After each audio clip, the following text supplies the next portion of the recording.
What's up, everybody? Welcome to the Catrice Root Show. I have no intro. That is my intro. How are you guys today? It's been a minute since I've done a podcast episode due to college and getting sick for almost 2 weeks before the coronavirus. This was like during February, because I was really going to do like a whole Black History thing for the rest of the month of February. And then I got sick for like 2 weeks. And then that last week of February, I had to catch up on all the schoolwork that I missed out on. And then after that week, it was midterms. And then after that, it was spring break. So now spring break is extended for an extra week at my college, Virginia Union University. And then after that, we have online classes for the rest of the semester. Yeah, the coronavirus, like my friend said, put everything to a halt. Everything. Like, bruh. Like, when I was, like, it got me speechless over here. I'm not scared of the freaking virus. I'm upset at the virus because I'm like, yo, I only had 2 more months until graduation. And then I'll be walking across that stage, first generation college student in my immediate family, you know, with my grandparents and my parents, like, first generation. And boom, a virus hit. I can't physically walk across the stage because there's not gonna be no stage to walk across on. And and then, like, but you know, I'm like, well, you know, at least I'm still graduating college. That's the main thing. You know, I'll get my diploma mailed to me, whatever they're gonna do with that. But it's like, bro, like, you know, I started off this last semester like nothing can stop me now. Ain't no stopping. No, forget it. But there's nothing that can stop me now. Nothing at all. Like, there's nothing in this world that can stop me from walking across that stage. Like, I worked so hard. Mind you, I don't even like school like that. It's weird. I love educating myself and learning things, but I actually don't like school. Like, I always did not like school, but I like educating myself. So the fact that I forced myself to go to college, you know, to like mostly like just get a diploma, make some extra money, and make my grandparents proud overall, was to make my grandparents proud. Rest in peace to them. Make my ancestors proud. That's one of the main reasons why I went to college, you know, and also just to get a diploma, just to have one, honestly, just have it on hand. But it's like, man, I would have never thought that a pandemic would happen to where it would stop all of us college students, like, that are seniors from walking across the stage. Like, I was so hyped this semester. In a way, I was over it with college. I was just tired. I was like, please just hand me my diploma. But another side of me was like, stick it out, just one more semester, and you'll be walking across that stage, you know. But coronavirus hit. But anyways, aside from that, happy St. Patrick's Day to you guys. St. Patrick's happy day to you. Talk backwards on them, you know. Wearing the green, got my Benjamin cup mug thingy, coffee mug. You know, it's all about the Benjamins, baby. So got my $100 bill coffee mug on me. That's some good coffee. Anyways, I wanted to, today in this podcast episode, I wanted to come back with something where I don't really talk too much. I'm going to talk about music in the second half of this podcast. But the first half of this podcast, I mostly wanted to talk about, like, something that I've been wanting to talk about for a while, but I just never knew how to explain it and talk about it in a way to where, like really, really fully explain it. But I'm going to break down each, like, really, really, like, memorable experience that I've had with dreams and visions and stuff like that throughout pretty much my entire life. Here we go. By the way, I mostly just want to talk about dreams and visions because of the fact, you never do know, there could be somebody else out there that needs to hear this to know that they're not the only one that has dealt with situations like this. Because one of the main reasons why I never talked about it was because I never really knew people that fully went through what I went through. and what I still go through. Until like I was looking at the H3 podcast, and the gamer Markiplier was like talking about it, about how he had a situation very similar to like two situations that I had. But here we go.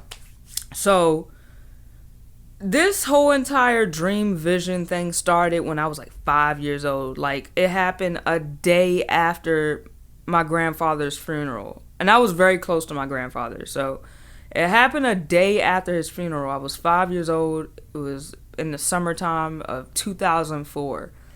And the day after his funeral, I went to sleep, and I had a dream. I was walking up this rainbow, and the sky looked so, like, the sky was golden. Like, I never seen the sky in real life look like this, but in my dream, like, the sky was golden. And it's like, the more you got up to the rainbow, you started walking through these clouds. And when I got up to the top of the rainbow, I saw my grandfather. He was wearing the suit that he was wearing in his casket the day of the funeral. And he was talking to a man in a white cloak. But I couldn't see the man's face because the clouds were covering it, like covering his face, you know. And it's weird because I couldn't even see the man's skin color either, because like this cloak was covering everything. But my grandfather was talking to this man in this white cloak at the top of the rainbow. And I had tapped on the back of my grandfather's like jacket. I was like, hey, I want to stay here. And like, he had turned around, he had told the guy, hold on a second. And he had talked to me and bent down and talked to me. And I told my grandfather, I was like, I want to stay here, like, with you. I don't want to go back home. And he was like, you got a little ways to go. Like, you'll see me in a little bit, but right now you got to go back home. And I was like, I don't want to go back home. And he was like, just go back home for now, and I'll come and get you later on. You just got a little ways to go. And then he pushed me back down the rainbow. And when I went down the rainbow, I was going down so quick. And then next thing I know, as soon as I was about to land, or as soon as I hit pretty much the ground, I woke up in real life all out of breath and stuff. So that was the very first time like this happened. Like, I ever had a dream where I thoroughly remember it still to this day, how it happened, how it went down. And this was just the beginning of these several experiences I was about to have throughout my life. And then later on in the future, as I got older, I had another experience with my grandfather. This was the last experience I actually had with him too. It was like back in 2009, 2010. You remember when that song "You're a Jerk" came out? It was around that time period. And I had a dream that me and my cousin, we were both at my house, sitting in the living room, looking at MTV music videos, and they were playing that music video, "You're a Jerk." And my grandfather was sitting behind us on the couch behind us, and I had saw him, and I was like, oh my gosh. You know, and in this time period, I knew, like, it was a dream. Like, I've gotten so used to these dreams, like, to where I knew it was a dream. I knew once I woke up, I wasn't going to see my grandfather in real life. So I took advantage. This was my very first time ever taking advantage of a dream of mine and talking to somebody that could possibly know what the future is, I guess you could say. And I saw my grandfather, and he didn't say anything. He didn't say anything like the last dream I had of him. He just sat there and he smiled at me. And then I asked him, I said, Papa, like, what am I, that's why I used to call him Papa. I was like, Papa, what am I going to be doing in my future? Like, what am I going to be, like, what is my career going to be?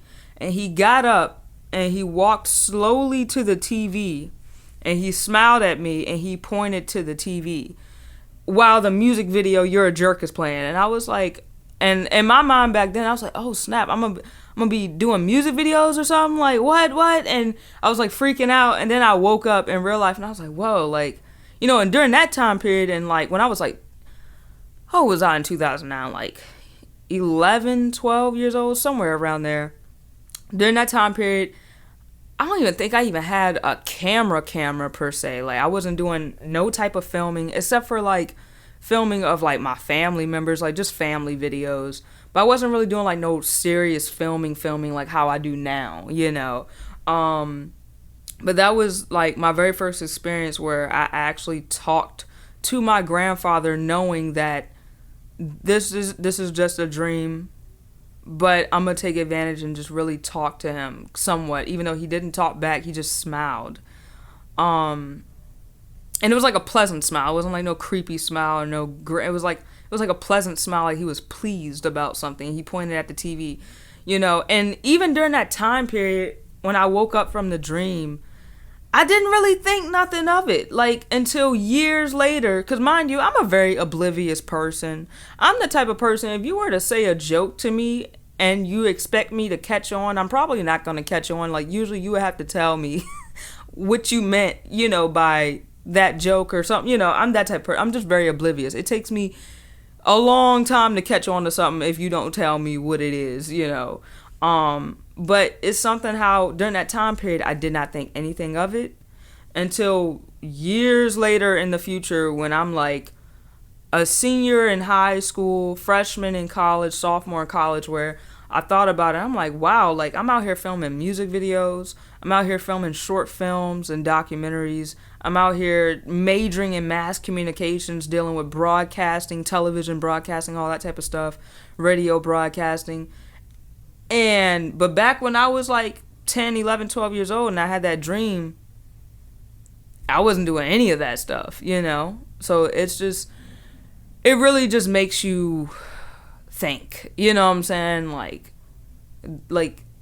dreams like that usually has a meaning behind it. But that was my second, like, really serious experience, you know? And then as I got a little bit older, like right when I started middle school, how old was I in middle school? I was like 11 or 12, so it was like right around the same time, but like a little bit later down the road. I had a dream that I was hanging out at a theme park with this girl that was around the same age as me, but in my dream we were a little bit older. Like we were like 16, 17 years old in my dream, and we were hanging out at this theme park and we were joking with each other, we were laughing, we were walking around, we were riding the roller coasters, we were eating food, you know, just like some middle-aged mothers hanging out with each other, like, oh, you see Charlie over there. No, stop playing. But you know, we were like it felt like, you know, in that dream, like I was hanging out with the older sister I've always wanted or something. Like I was hanging out with my best friend, but I've never met this person. Like in real life, I never met this person or anything like that until like maybe I would say a few months after I had the dream. I met the person in real life and we actually became best friends. And I can say, like, she is somebody that I consider to be in my inner circle of best friends, and we've been best friends since like middle school on up to today. Like she definitely has played the role of like an older sister in my life. Like I definitely look up to her as like my big sister or something, even though like she's not that much older than me, but she's like only like a few months, maybe a year older than me. But I definitely look at her as like an older sister. And like it's something how like you can dream about somebody before you've ever met them. And this is only the first time this has happened. It's happened a second time like a few years ago with somebody else, but I'll get to that later. But you know, it's just something how you can dream about somebody before you even know what they look like, and it's like in your dream you don't even have an idea of how much that person's gonna impact or influence your life or play a role in your life in a big way. You know, like, and say like when I met her in person months later, again, it didn't even cross my mind that I dreamt about her until years later. You know what I'm saying? So it's just still strange, right? Strange. And let's move on a little bit forward into the future, down the timeline. So 2014, this is the very first time when I realized, like, okay, there's something to these dreams, and like it's something more to certain dreams that I have. Like this was my very first time realizing it, and this was my very first time realizing in the moment, like, yo, my dream was real, like in the moment when it happened. So pretty much I had a dream that I was in the kitchen at my grandmother's house. I was in the kitchen and my grandmother was like doing something. I don't know, like cooking food, like chopping up stuff, chopping up onion. I don't freaking know. She was at the kitchen doing something anyways and cooking something. And I walked in the kitchen, and when I walked in the kitchen, like off to the right is the living room before you get to the kitchen. So you get to see the living room before you like fully walk into the kitchen. So when I was walking into the kitchen, the living room was just the normal living room, just how it usually looks in my dream. Then I looked at her, and she was like perfectly normal, just like how she was in real life at that time, like perfectly normal. I looked at her, and then something told me to look back at the living room. And when I looked back at the living room, the entire living room turned into a hospital room. And the walls were pink. And she was like, like really, really, really sick, you know what I'm saying, in the hospital room. And then I looked back at her, like in the kitchen, and like where she's perfectly normal at how she looked present day at that time. And she said, "Don't cry." And in my dream, I broke down crying. Mind you, okay. Whew, man, this is like, it gives me chills. So after that experience, I would say a few months later, no, I would say like a month later or so, I was in that hospital room, and she was in there, like on the hospital bed, stuff like that, and she passed away. But it's just knowing the fact, and the hospital room had the pink walls, like everything looked exactly how it looked. And when I walked into that hospital room, I got kind of, like in real life, I got kind of like, whoa, like this looks like, I didn't say it to anybody, but I was like, this looks exactly how it looked in my dream. You know what I'm saying? I didn't even tell my dad at the time. I didn't even tell my grandmother that I had the dream in that moment. Because usually, you know how you tell your parents or your grandparents that you had a dream about them or something? I didn't even tell my grandmother at the time when we thought she was perfectly fine, like I had a dream about that you passed away, like a very vivid dream. I didn't even want to say that because I don't like putting stuff like that in the air. But later on, seeing the way how things played out, like not too long after that dream, I'm like, okay, yeah, there's something more to this stuff, so that was another experience I had. And then moving a little bit forward into the future, after my grandmother passed away in 2015, like January of 2015, after that, I continued to have reoccurring dreams about her. Like it's the same reoccurring dream, and I usually get it twice a year or once a year, always around the same time of the year, either around winter break or spring break. And it's always, especially once I entered college, like it was reoccurring. It started in like spring of 2015 and just continued on. And I would have this dream where I have my laptop with me, and I'm walking into the kitchen, and I sit down at the kitchen table, and my grandmother, she's sitting down at the kitchen table, and I open up my laptop, and I'm working on homework that my professor assigned to me. And my grandmother, she's up to date on everything that's currently going on in my life, and we just are talking to each other. Like, it happens every single year around the same time of the year.